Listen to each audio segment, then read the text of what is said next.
Serial सरू के आने वाले अपकमिंग ट्रैक में ड्रामा हाई वोल्टेज होता चला जा रहा है, जहां एक तरफ अनिका ने अडॉप्शन के पेपर्स तारा को दिखा दिए हैं और सरू ने भी फाइनली इस चीज को कह दिया है कि मैं बजाज खानदान की वारिस नहीं हूं।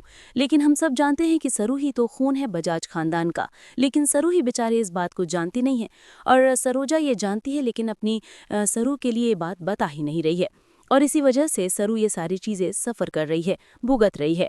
सरू इतना बुरा डिजर्व नहीं करती है। सरोजा को ये बात बता देनी चाहिए ताकि सरू अपनी इज्जत को पा सके। अपनी ये जो बेइज्जती उस बेचारी की हो रही है वो बेइज्जती तो ना हो, उसकी जो इतनी बुरी जिल्लत वो सहन कर रही है और अनिका जो उसे इतना ज्यादा भला बुरा कह रही है वो ना कह पाएगी।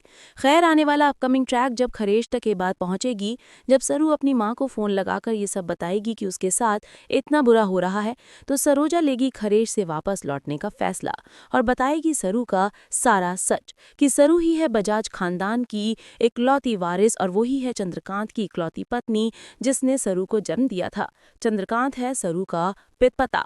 अब ये सब बात जानने के बाद तारा बिरला पैरों में गिरती हुई नजर आने वाली है।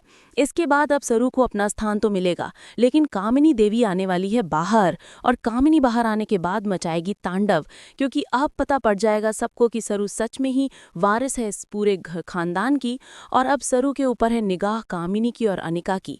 अब ये दोनों मिलकर सरू को टारगेट करेंगे, लेकिन अब वेद अपनी पत्नी सरू को सेफ कैसे रखेगा कामिनी और अनिका से? यहाँ पे सीरियल की एक नई स्टोरी शुरू होगी और सीरियल में एक नया विलन और एंटर होने वाला है।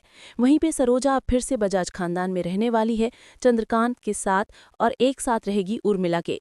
अब सीरियल में कैसे होगा, क्या होगा, सरू होगी प्रेग्नेंट, ये भी आपको आगे पता पड़ेगा। सीरियल में आगे कहानी नए मोड़ तक बढ़ती हुई नजर आएगी, इसलिए बने रहिए, देखते रहिए सीरियल सरू। वीडियो पसंद आया हो तो एक लाइक बनता है दोस्तों।